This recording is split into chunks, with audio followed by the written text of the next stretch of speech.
2번 조건, 이게 한 문제 꼭 나오는데, 일단 그 프린트에 조건 나오면 여러분들 정지 조건인지 해제 조건인지를 먼저 구별해야 돼. 7번에 정지 조건이냐 아니면 해제 조건이냐. 자, 여기 봐. 원래 해제 조건이라고 하는 말 중에서 해제라는 말은 동철이가 상추 먹고 취했다 있었지? 그 해제는 계약을 해제하면 상대방 있는 단독행위인데, 상대방 있는 단독행위 해제라는 말을 쓰면 계약은 소급해서 없어지죠? 계약을 해제하면 해제한 때부터 소멸 없디까? 처음부터 거슬러 올라가서 소멸 없디까? 무권토 취취해 있었잖아. 이걸 미리 생각해. 근데 해제 조건은 조건이 성취되면 계약이 소멸하기로 붙인 조건이야. 그러니까 해제 조건과 해제만 하나 구별하면 되잖아. 해제는 계약을 소멸시키겠다는 의사표시. 해제 조건은, 자, 네가 중개사 취득할 때까지 집 준다. 아버지가 너에게 주택을 증여한대. 평생 줘? 취득할 때까지 줘? 그러면 취득이라는 사실이 생기면 지금 취득할 때까지 집 준다, 이게 증여 아니냐? 그럼 취득이라는 사실이 생기면 증여의 효력이 없어지지. 증여 효력이 소멸하잖아. 근데 소급해서 소멸해. 그때부터 소멸해. 그래. 그래서 시발정발 해소종소 소급이 없다 이렇게 외우라니까. 다시 한번 시발정발 해소종소 소급표 있어 없어? 그러면 이제 정지 조건은, 해제 조건은 조건이 이게 말을 좀 만들어봐. 조건이 성취되면 소멸하기로 붙인 조건. 효력이 소멸한데. 그럼 그 반대가 정지 조건이거든.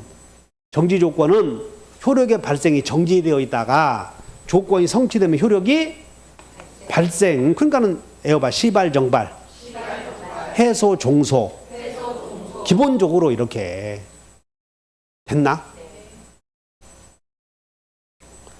그럼 여기 봐. 중개사 취득할 때까지 집을 준다 했을 때 이것은 이제 나도 입 아프니까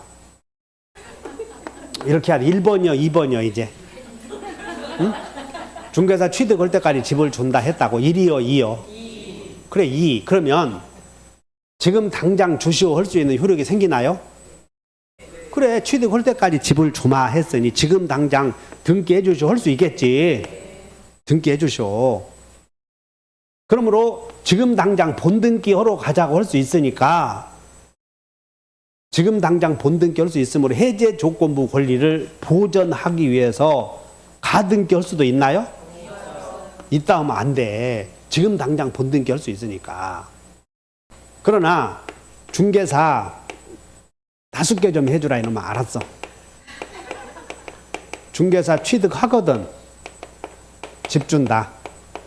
하거든 그랬거든. 조건이요 기한이요? 또 여기다 기한했다가는 하거든이다 한다면이나 무슨 차이냐. 장래 그날이 오거든 그런 뜻인데. 그러면 봐. 중개사 취득하거든 집 준다 그러면 당장 집 줘. 취득해야 주시오 할 수 있어. 그러니까 취득하기 전에는 무효 아니냐. 그래서 조건이 나오면 일단 제일 중요한 게 조건뿐만 아니라 민법 법률행위는 다시 한번 효력을 가장 중요한 거예요. 조건 있는 법률행위 효력이 제일 중요하다니까. 그러면 정지 조건 있는 법률행위 효력은 무효야 유효야? 아니 여기 해제 조건 봐. 네가 자격증 취득할 때까지 집을 준다 그랬지? 그러면 지금 당장 집 주시오는 효력이 생겨 안 생겨? 유효요 무효요? 유효. 자격증 취득하거든 집을 준다. 그러면 취득해야 효력이 생기죠. 그러니까 취득하기 전에는 유효요 무효요? 무효 이렇게 기본적으로. 근데 확정적 무효다 잠시 무효다. 그래서 불확정적 무효라고 한단 말이야. 요약집 그 요약집종 안 갖고 온 사람들은 저 페이지 8페이지를 한번 봐. 그리고 여러분들은 좀 이것이 기본인데 무시하지 말고 여기 보면 요약집 첫 8페이지 보면 법적 상태가 여기 네 가지 있다고 그랬나? 이게 제일 중요한 거예요. 민법의 틀이야. 근데 그 중에서 양가로 2번을 보면 불확정적 무효 있나? 맨 밑에 양가로 2번. 한번 읽어봐. 불확정적 무효 시작. 무권대리 행위, 무권리자의 처분 행위, 토지거래 허가 없이 한 매매. 거기 무슨 행위? 그래, 정지 조건 있는 행위는 무효다 그 말이야. 무효. 조건만 한 100번 했는데 이제 그래 사람들은 한 사람뿐만 아니야. 난 조건만 나오면 가슴이 벌렁댄대. 틀릴까 봐서. 그럼 만약에 이제 다 알았는데 한 사람만 그렇게 벌렁댄다면 책임 못 지는 거예요. 그건 네 책임이니까. 그러니까 일단 여러분들은 조건 나왔지? 여기 봐. 우선적으로 해결해야 될 게 조건 있는 법률행위의 효력을 먼저 기억을 하니까. 다시 한번 조건 있는 법률행위의 효력. 조건 있는 법률행위라고 해봐야 두 개밖에 없어. 정지 조건 있는 행위, 해제 조건 있는 행위. 정지 조건 있는 행위는 여기 봐. 정지 조건 있는 행위는 중개사 취득하면 집을 준다. 효력의 발생이 정지되어 있어. 그 다음에 취득하게 되면 효력이 생긴다고. 그래서 애호봐. 시발 정발. 그러니까 정지 조건은 효력이 생겨. 성취가 되면. 그럼 성취되기 전에는 무효다고 유효다고. 이제 그렇게 정리해. 그럼 해제 조건은 성취가 되면 효력이 소멸했는데 성취되기 전에는 유효요 무효요? 아, 그렇게 쉽잖아. 성취되기 전에는 유효였다가 조건이 성취되면 효력이 소멸해버리기로 한다 이 말이야. 그러니까는 젠장 여기가 답이 다 있네. 다시 시발정발. 정지 조건 효력이 발생, 해제 조건 효력이 소멸. 그러면 효력이 이제 정해졌잖아. 됐나? 그래 봐. 여기 봐. 그러면 정지 중개사 자격증 취득할 때까지 집을 준다 했을 때 이거는 정지 조건 있는 법률행위는 이 증여는 확정적 무효야, 불확정 무효야? 불확정 무효. 그러면 정지 조건 있는 법률행위는 무효 아니냐? 그러니까 정지 조건은 무효 사실이라고. 따라서 정지 조건부에 해당한다는 사실은 유효 주장자가 증명해야 돼. 무효 주장자가 증명해야 돼. 정지 조건에 해당한다는 사실은 무효 주장자가 증명해. 그 다음에 정지 조건에서 성취가 되면 발생, 불성취로 확정되면 불발생으로 확정 무효가 된다. 그러면 정지 조건부에서는 이게 정지 조건이니까 정지 조건에서 성취를 증명해, 불성취를 증명해. 성취를 증명하라. 입증 책임만 주어지면 돼. 일단 조건부 권리도 권리죠. 그러니까 일단 처분할 수 있어 없어? 있지. 그래서 여기 봐라. 정지 조건 있는 법률행위, 네가 중개사 취득할 때까지 집을 준다 했을 때 당장 본등기 할 수 없으니까 소유자가 소유권 보존 가백에서 2번 소유권 이전 청구권 가등기 이렇게 할 수 있잖아. 정지 조건은. 됐나? 그럼 어디? 이 소유권 이전 청구권 가등기상의 소유권 이전 청구권도 처분할 수 있어? 그래서 처분할 수 있다고 나오는 거예요. 이렇게 조건부 권리도 상속이 가능하고 처분이 가능해. 그럼 이 소유권 이전 청구권 가등기를 처분하는 게 이렇게 이전 등기 하잖아. 여기다가 소유권 이전 청구권 이전. 그래서 이걸 목적으로 이전할 수 있고 이걸 목적으로 가처분 등기할 수도 있고 이걸 목적으로 가압류 등기도 할 수 있는데 2차 시험 볼 사람은 이거 외워. 지금 이렇게 돼 있어. 2번에다가 소유권 이전 청구권 해놓고 여기다가 2-1번지 이 가등기상의 권리를 목적으로 하는 여기 가등기도 할 수 있고 가처분도 할 수 있고 가압류 할 수 있어 지금. 근데 나중에 이 가등기에서 본등기는 순위를 따로 만들어 가등기 순위란에 기재를 하는 거예요. 여기다가 이제 소유권 이전에 소유자, 가등기 권리자, 소유자, 이렇게 쓰잖아요. 그러면 가등기와 본등기 사이에 있는 중간 처분 등기. 요거. 직권 말소홀수가. 요거는 안 되잖아. 왜? 이건 가등기 자체를 목적으로 한 거 있으므로 이 등기는 나중에 이 사람이 본등기 하지? 본등기된 권리를 취득하겠다고 그런 거거든. 그래서 이건 직권 말소 안 된다. 정리해. 정지, 너 갑자기 조건으로다 거기까지 기억하냐 하지 말고. 정지 조건 있는 법률행위도 가등기 목적이 될 수 있지? 그리고 처분할 수도 있어, 없어? 그거 보여주려고 조건부 권리도 다시 상처 담보. 전부 다 담보로 올 수 있고, 그 다음에 보조 넣을 수도 있고, 가등기. 자, 외워요. 시발정발 해소 종소. 소구표 없다. 그 다음에 조건은 당사자의 의사에 의해서 소구표가 있을 수 있다. 그 다음에 장확사는 기한, 장불사는 조건. 그런데 채무이행 해야 한다 그러면 그것은 기한, 채무이행 하지 않아도 된다 그러면 조건. 그 두 개 구별할 때 조건부 권리도 상처 담보 있고, 그 다음에 기한부 권리도 상처 담보 있고 포기할 수 있다. 그 다음에 여기 효력.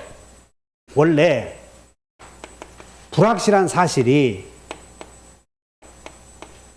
조건이 되는 사실은 불확실한 사실이 정지 조건으로 돼 있어. 근데 그 불확실한 사실이 나중에 성취가 되면 그때는 효력이 발생한다 그런 뜻 아니냐? 그런데 불확실해. 불능사실이야. 불가능한 사실이 정지 조건으로 돼 있다면 생각을 해봐라. 성취가 될 일이 있냐 없냐? 성취가 될 수 없을 거 아니냐? 성취가 되면 효력이 발생한다, 유효가 될 텐데, 불가능한 사실이 네가 아버지가 여기 태양이 서쪽에서 뜬다면 1억 주겠다. 그럼 태양이 서쪽에서 뜬다는 것이 성취가 안 되잖아. 그래서 불가능한 사실이 정지 조건이면 항상 무효. 이렇게 효력을 공부하라니까.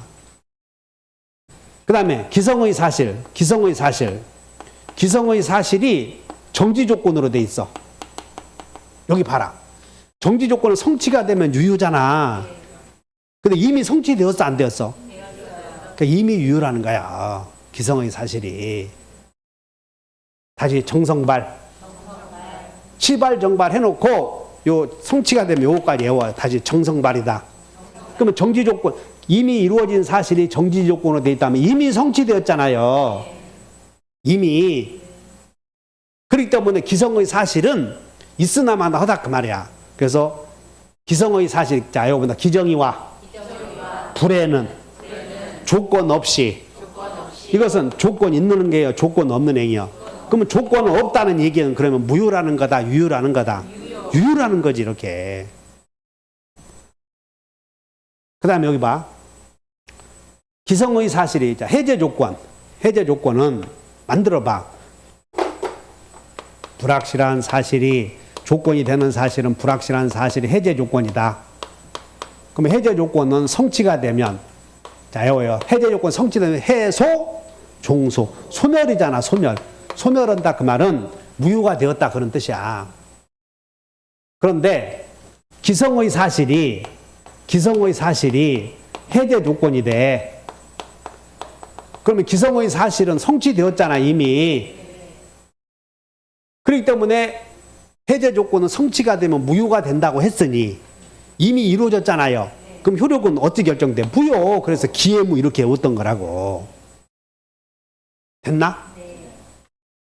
자, 조건이 되는 사실은, 장래 사실은 확실해야 돼, 불확실해야 돼? 장래 불확실해야 되잖아. 장불사. 장래 불확실. 장래 사실이어야 되는데 이미 기성사실이 되었지? 그러니까 이미 이루어져 버렸으니까는 그 효력은 어떻게 결정되는가? 머릿속에 한번 이해해놨으면 외워버려. 다시 기해무, 불정무, 기정이 불에는.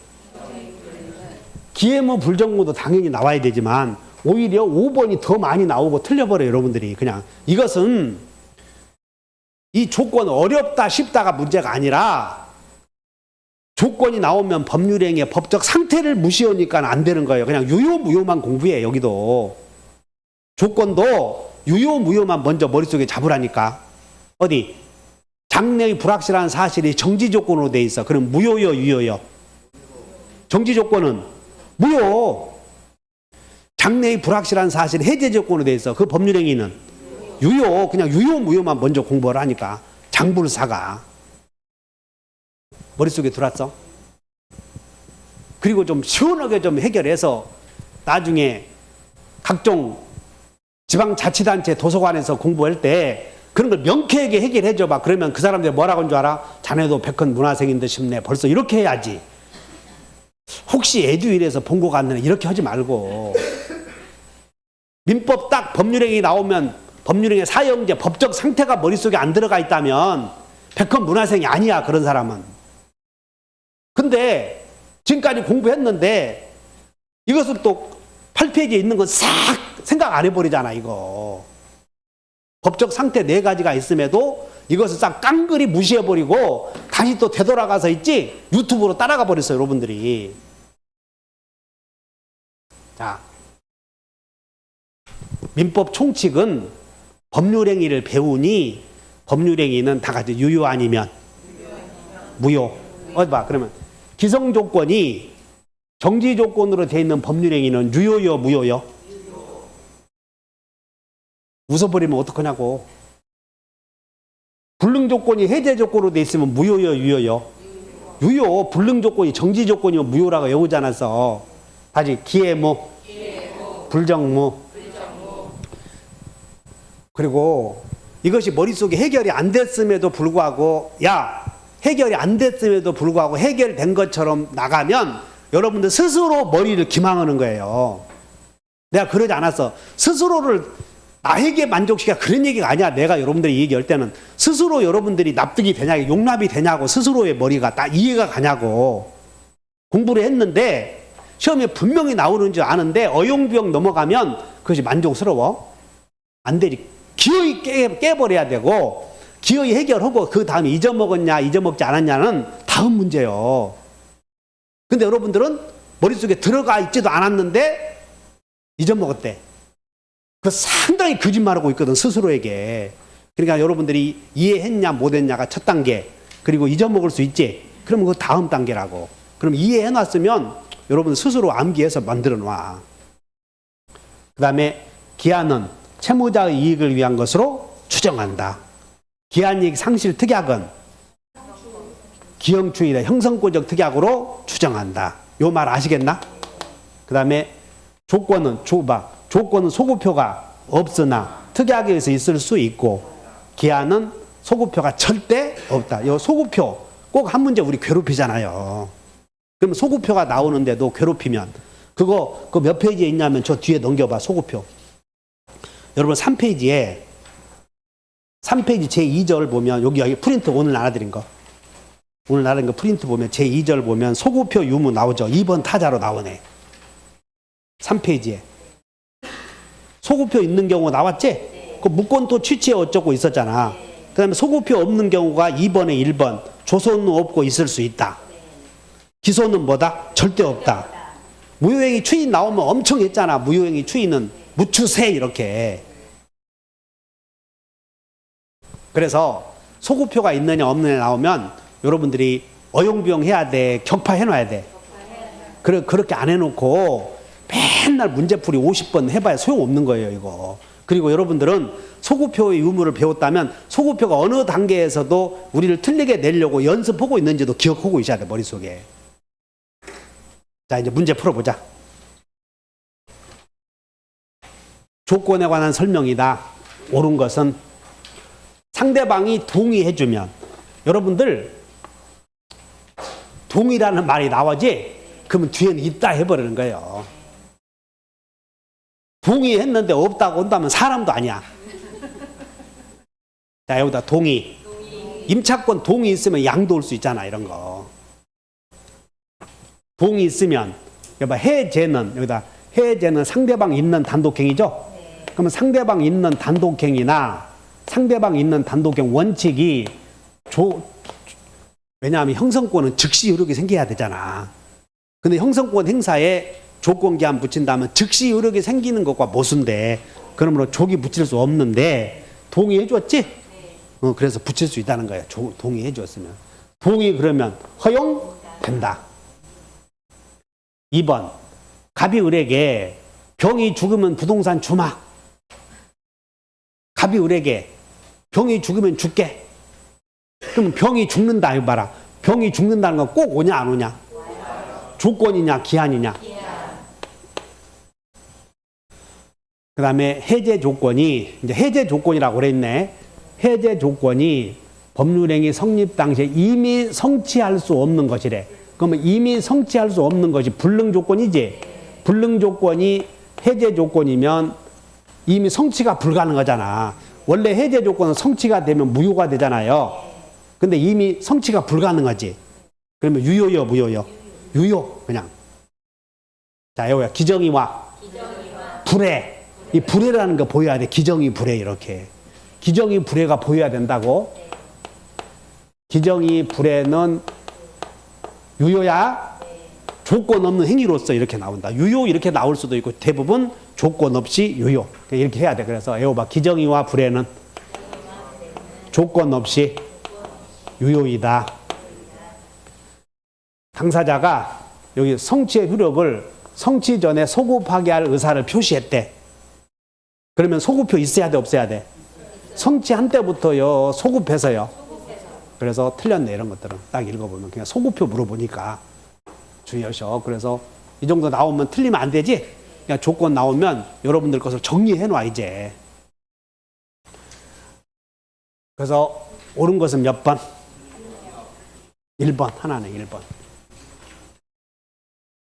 그 다음에 이제 물권법으로 가서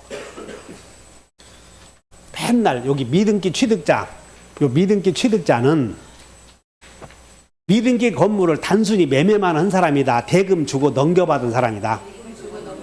그래, 대금 주고 넘겨받은 사람을 미등기 취득자라고 그래. 그러면 이제 우리는 물권법은 소유자와 다른 자 사이의 분쟁을 해결하는 걸 공부해. 자, 여러분들 소유자와 아닌 자 사이에 대부분 자, 여러분들 소유자와 소유물을 점유하는 자 사이의 싸움이야. 소유자 X 토지가 갑소유예요. 갑소유. 근데 갑소유임에도 누가 점유해? 을이 점유해. 갑소유인데 누가 점유한다고? 을. 그러므로 자, 여러분 소유자와 점유자 사이에 그거 갖고 싸우잖아. 소유자와 점유자 사이에. 그러면 요 갑이 을에게 매매했는데 우리는 매매 계약을 체결하면 등기를 해야 소유권 넘어갑니까? 등기 안 해도 넘어갑니까? 등기 해야 넘어가잖아. 근데 등기 했어 안 했어요? 안 했어. 그럼 이 X 토지는 등기부상으로는 갑이 소유자이고 점유는 을이지? 이때 소유자 갑이 을에게 소유자가 자기 물건을 점유하는 사람에게 물건 내놓으시오. 반환 청구할 때에 점유자가 못 내놓겠다 해도 괜찮은 사람을 점유할 권리가 있다 이렇게 얘기해. 다시 한번 점유할 권리. 소유자는 갑인데 을이 점유한다. 그러면 이 사람에게 을에게 점유할 권리가 있냐 점유할 권리가 없냐 두 가지 싸움이야. 그럼 우리는 점유할 권리가 있는 사람이 우리는 점유할 권리를 본권자라고 그러잖아요. 본권 있는 자다. 그런데 본권 있는 물권자가 지상권자, 지역권자, 지상권자, 전세권자, 그 다음에 임차권자 이런 사람이 본권자야. 동시항변권도 본권자인가? 채권이지만 동시항변권 임대인이 보증금 빼줄 때까지 임차인이 건물 못 넘겨주겠다 점유할 권리 있잖아요. 동시항변권도 점유할 권리에 해당을 해. 그런데 점유할 권리가 없으면 이 사람이 적법점유자야 무단점유자야? 무단점유자 이제 이 사람이.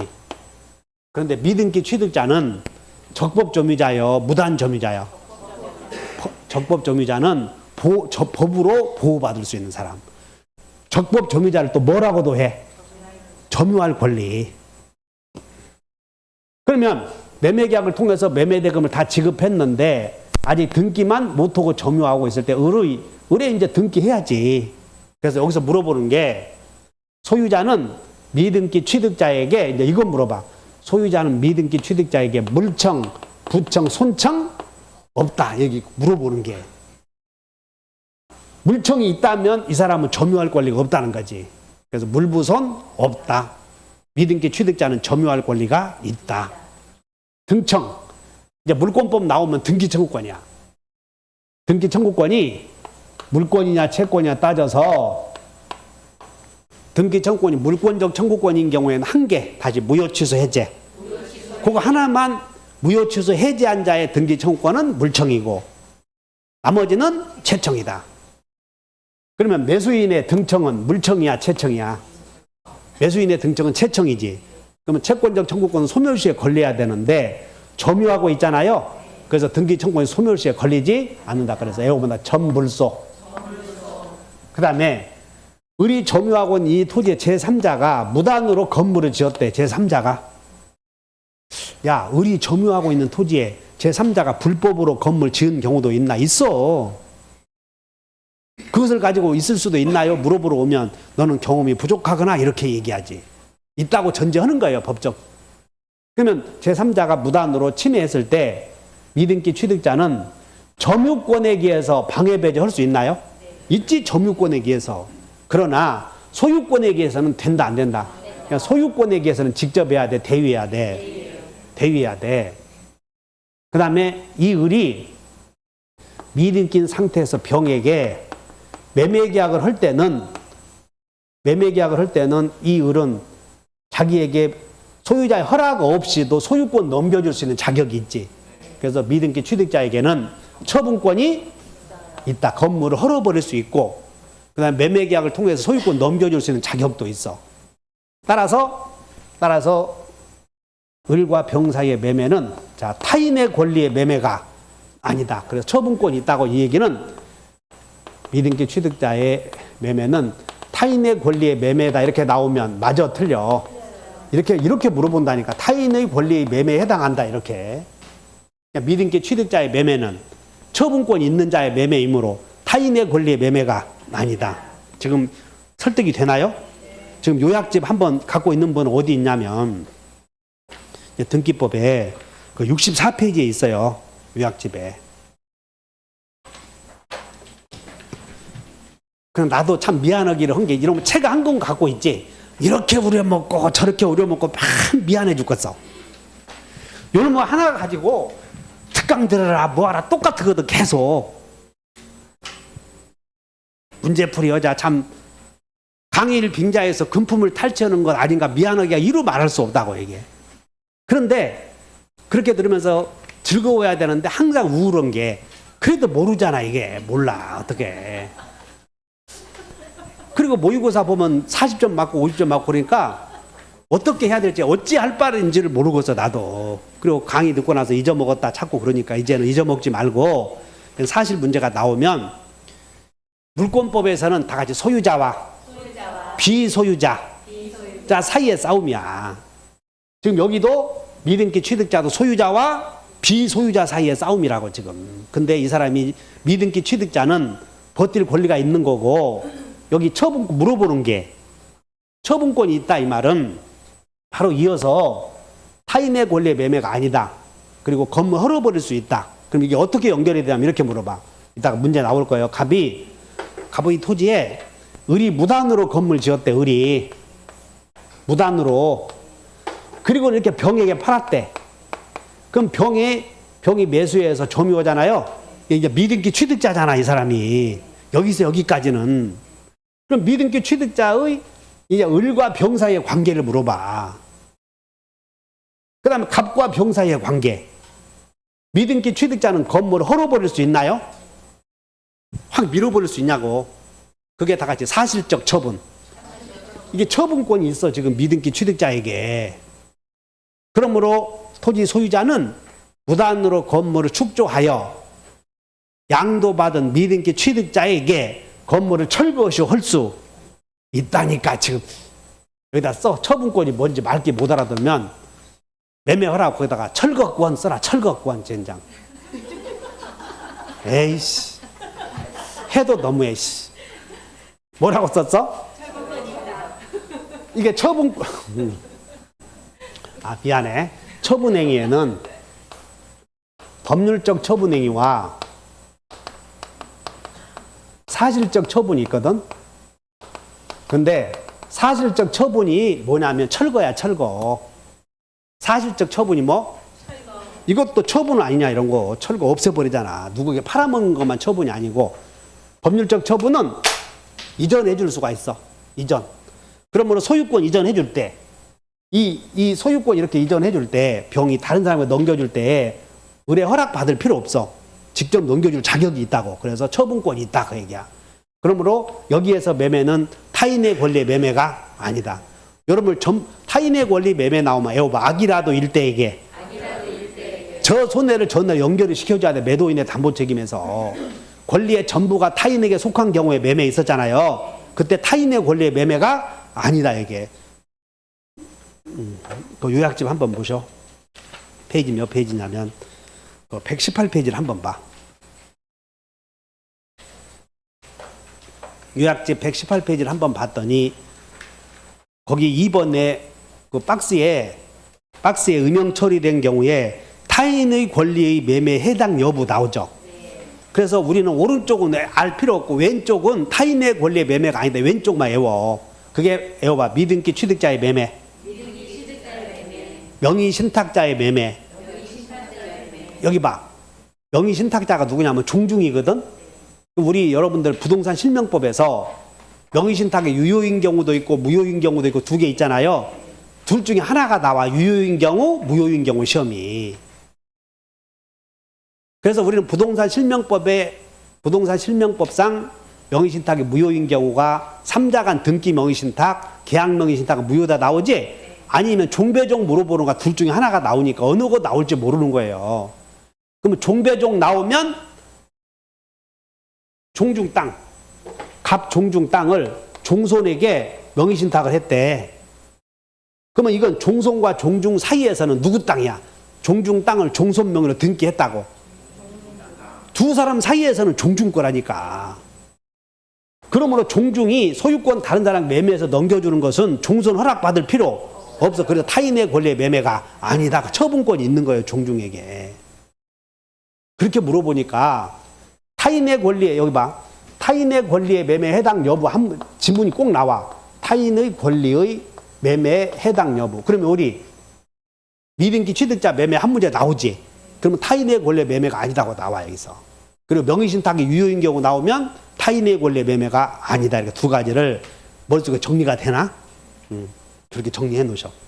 따라서 처분권이 있다는 얘기는 타인의 권리의 매매야, 아니요. 타인 권리 매매가 아니다. 그 다음에 이게 이제 5번이 뭐냐면, 지금 갑의 땅을 을에게 팔아서 을이 미등기인 채 점유하고 있어. 등기부 상으로는 갑의 것이지. 그러면 갑의 채권자가 봤을 때는 을이 점유하는 땅은 갑소유 아니냐? 맞지? 그럼 여기다가 가압류 신청할 수 있어? 있지. 가처분 신청할 수 있잖아. 그러면 이 갑의 채권자가 여기다 가처분 등기하면 을은 내 땅이니까 가처분 등기 다 없어져라 할 수 없다고 해서 이걸 제3자 이의소를 제기할 수 없다, 이렇게 나와. 머릿속에 외워놔? 아, 그러면 이게 뭔 얘기냐? 사실관계를 머릿속에 정리하라고. 아, 미등기 취득자의 땅에다가 가처분 등기한다고. 그럼 여기가, 야, 미등기인데 어떻게 가처분 등기해? 미등기인데 할 수 있잖아요. 보존 등기 직권으로 할 수 있는 게 경림이 가가, 이렇게. 외워봐. 경림이 가가. 신청하면 미등기 땅에 법원이, 등기관이 직권 보존 등기 할 수 있는 경우 있다고, 이렇게. 그리고 가처분 등기 해버려. 그 다음에 여기는 미등기 취득자는 매매를 놓고 보면 매수인이지? 그러니까 과실 수취권 있지. 넘겨받았으면 인도 후에는 매수인, 이렇게. 그 다음에 여기 미등기 취득자에게는 관습법상, 여기 우리 물권법에 관습법상 물권 3개 외워야지. 다 같이 분양관. 아니잖아. 분묘기지권, 양도담보권, 관습법상 법정이상권 아니지. 그러니까 이런 건 관습법상 물권 아니다, 이렇게 외워놓는 것이야. 여기 올해 미등기 건물 양 토지 임대차에서 여기 봐. 이 갑 소유의 건물을 X 토지 Y 건물인데 갑 소유의 X 토지와 Y 건물을 미등기인데 을이 잘 봐. 을이 토지는 임대를 해. 을이 토지는 임대를 하고 건물은 Y 건물은 임대를 해. 매수를 해. 매수해. 매수해서 등기 안고 살고 있어. 등기. 그러면 을은 토지 임차인이고 토지 임차인. 그다음에 토지 임차인은 기간이 만료되면 갱신 좀 해주셔 요구할 수 있죠. 갱신 요구했더니 설정자가 거절해. 임대인이 거절하면 좋다. 지상 건물 사가시오. 그러면 지상물 매수를 청구할 수 있는 임차인은 지상물 소유권 있어야 돼. 근데 시방 이 건물 갑으로부터 매수해서 임차한 임차인은 등기 안 했으니까 소유권 없잖아요. 이해 갔나?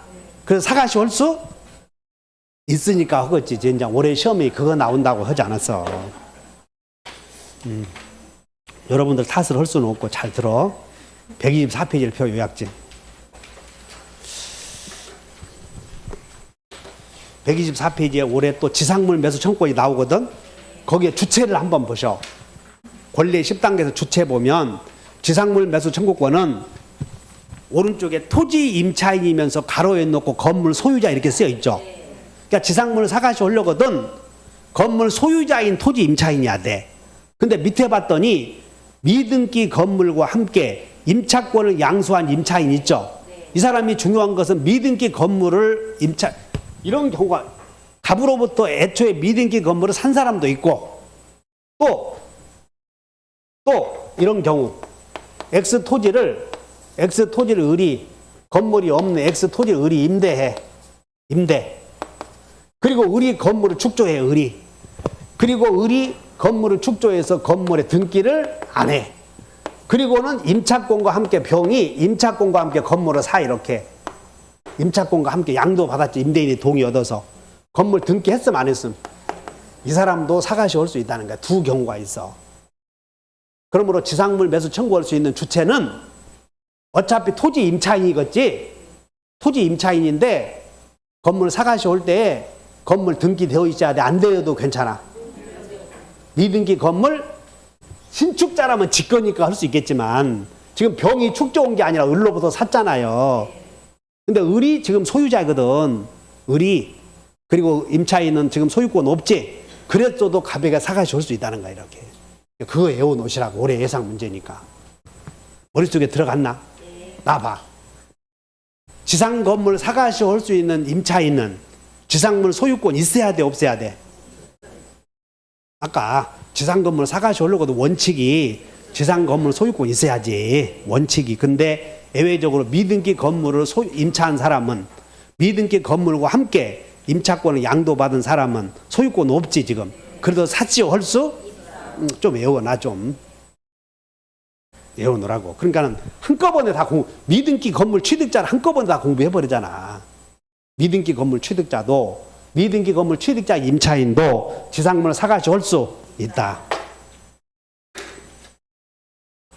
문제 풀어보자.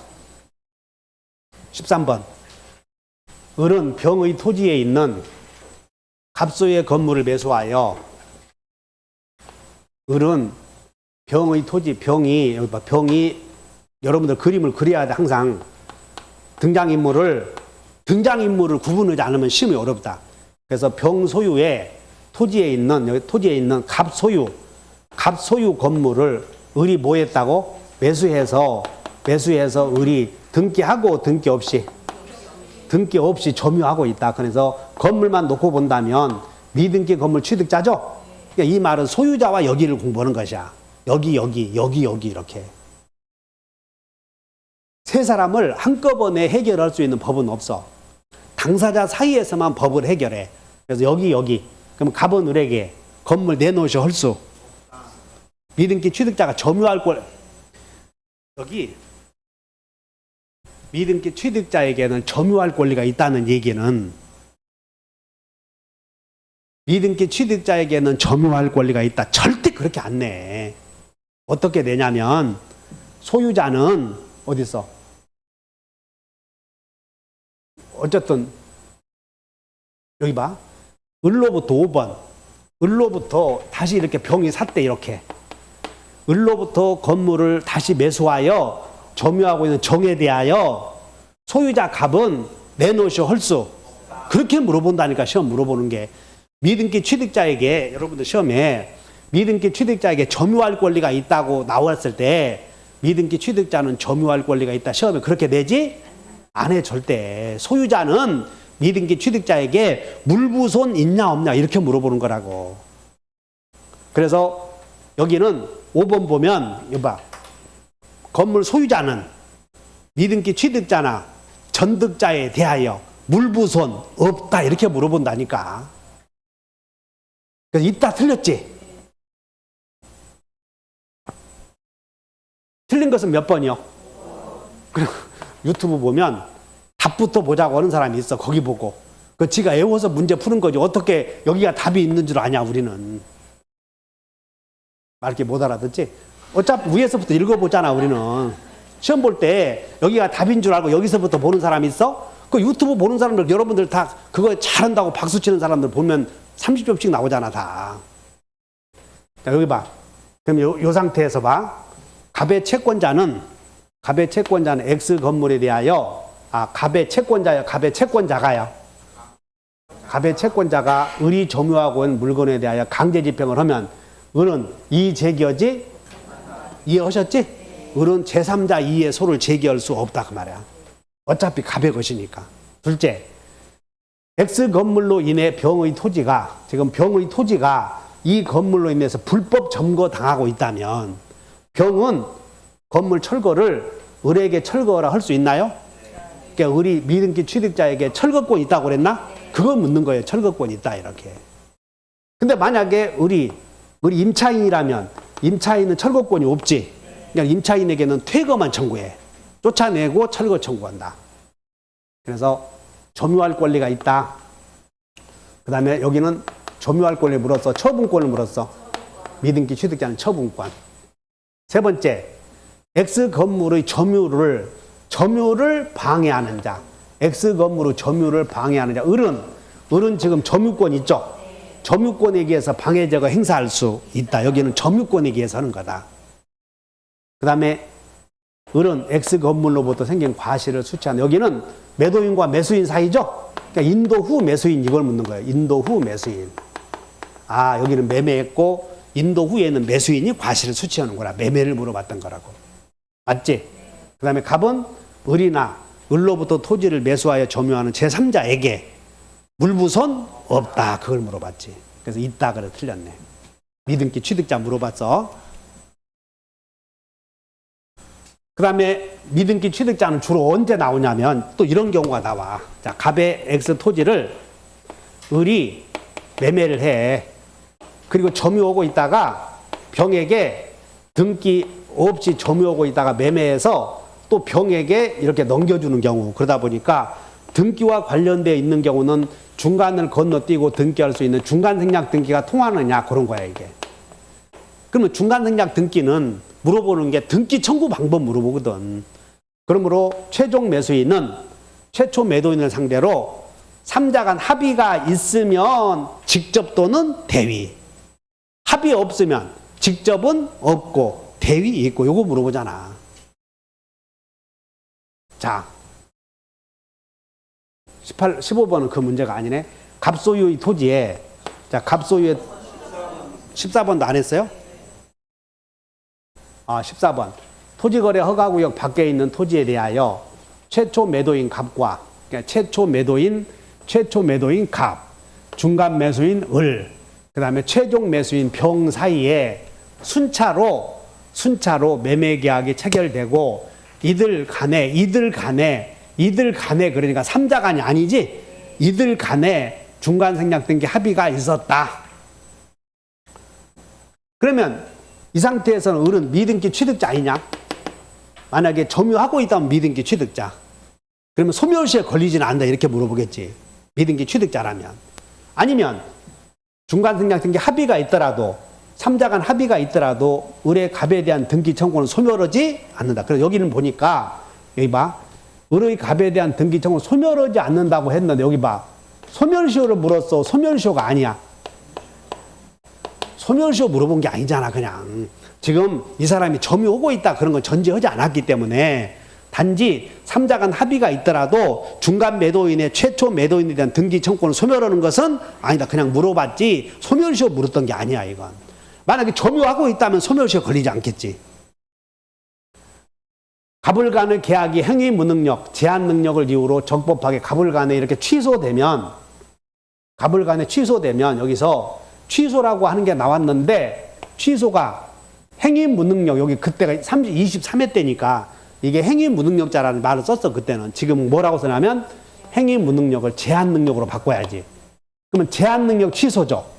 그러면 제한 능력 취소는 여기 제한 능력 취소는 절이여 상여 효력이 절 착사강 취소가 아니잖아요. 그러므로 선의의 제3자에게도 등기 거절할 수 있다 해야지. 그래서 갑은 병 앞으로 격려된 중간 흥량 등기 말소를 청구할 수 있다. 맞아요? 그러니까 여기다 동그라미 쳐놓고 제한 능력 취소 동그라미 쳐놓고 절대적 무효 이렇게 써놓으면 돼. 절대적 무효. 그러므로 이 등기도 무효다. 세 번째, 갑은 을의 대금 미지급을 이유로 병명의로 중간 등량 등기 합의했어도 돈 줄 때까지 등기 못 해주겠다 거절할 수 있다. 여기는 동시행 항변권을 물었던 거야. 거절할 수 있다. 이것은 동시행 항변권.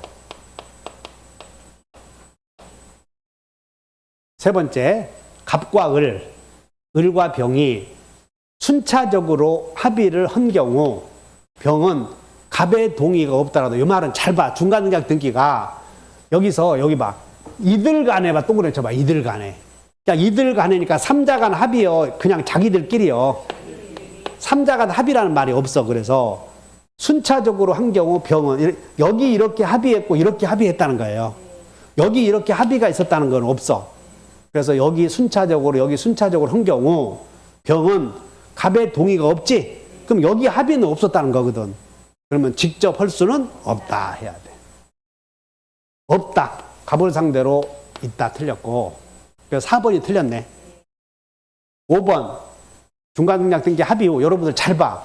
여기서 합의 후 여기도 합의 후 여기는 합의 해제 나왔고 여기는 합의 해제 나온 거예요. 행위 무능력을 이유로 취소 나온 거예요. 요즘에 자꾸 이런 게 나오니까 주의하셔. 합의해놓고 삼자간 합의해놓고 합의 후 해제나 합의 해제 그리고 합의 후 취소되었을 때 효력을 잘 살펴. 그래서 취소가 되었을 때 제한 능력을 이유로 취소했느냐 착사강을 이유로 취소했느냐 그 다음에 합의 해제했을 때는 정리해보자. 갑과 을에게 팔고 삼자간 합의했어. 그리고 이제 해제했지. 그 다음에 차고 취소했다고 봐. 차고 취소했을 때 병이 선이야, 선이. 자, 여기 두 개. 차고를 이유로 취소했을 때 갑은 병에게 차고 취소를 이유로 선의의 병에게 등기 못 해주겠다 할 수. 여기는 안 돼. 여기는 거절 못 한다고. 왜? 차고 취소는 선의의 제3자에게 대항하지 못한다. 그런데 삼자간 합의했는데 합의해놓고 해제했을 때 병이 선이야. 합의 해제했다고. 해제. 선의의 병에게 등기 거절할 수. 여기는 거절할 수, 여기는 없다고 그랬지? 여기는 거절할 수 있다. 왜? 여기는 제3자가 해제해서 보호되는 제3자가 아니고 여기서는 취소해서 보호되는 제3자에 해당해. 어떤 차이냐면 착사강 이후로 취소했을 때 제3자는 그냥 요 행위의 외관을 신뢰하면 다 제3자예요. 근데 합의 해제했을 때 보호되는 제3자는 외관을 신뢰한 모든 자여 목등기야. 그러니까 여기는 목적물에 등기하지 않았지? 그래서 여기는 제3자가 아니고, 여기는 외관을 신뢰하면 다 제3자 이렇게. 여기 매매의 외관을 신뢰하면 다 제3자. 그러면 여기는 제3자로 취소했을 때는 제3자로 보호돼 안 돼? 제3자로 보호될 수 있다.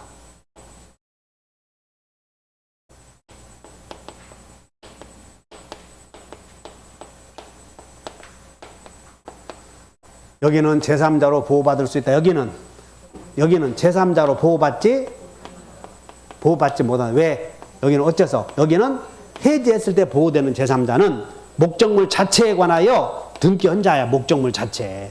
근데 여기는 그 상관없는 거거든. 그러므로 자, 해지에서 보호되는 제3자의 범위가 넓어. 통정 허위 표시에서 보호되는 제3자의 범위가 넓어. 통정 허위 표시에서는 범위가 엄청 넓어. 근데 해지에서 보호되는 제3자는 목적물 자체 등기 헌자만 제3자. 구별하셨죠? 여기서 두 개. 그래서 여기 봐. 합의 후 매매계약이 합의 해제된 경우 갑은 병에게 소유권 이전 등기 의무 이행을 거절할 수 있어. 여기는 병은 목 등기 안 했지. 그냥 몇 줄 것이요? 합의 해제. 병은 지금 목적물 자체에 등기한 사람이 아니야. 목적물 자체에 등기한 사람이 아니죠. 그러니까 등기 안 했으니까 해제에서 보호되는 해제 시 제3자다 아니다. 제3자 아니다. 그럼 만약에 우리가 통정 허위 표시 앞에서 물어봤을 때 오늘 프린트 한 장 보시면 뒤에 보면 제3자가 나와요. 어디 나오냐면 쭉 보면 제3자 보호에서 몇 절이 등장하냐. 이거 다음 주에 거기 13절 보면 7페이지.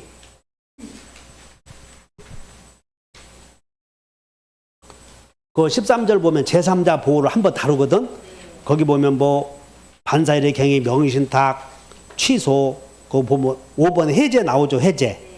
그리고 6번 착사강 취소 나오잖아요. 그걸 지금 보는데 따로따로 하지 않고 그 내용이 중간 생략 등기에서 물어봐 버려.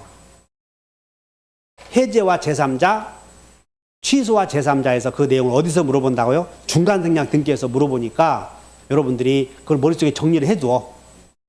자, 쉬었다 하죠.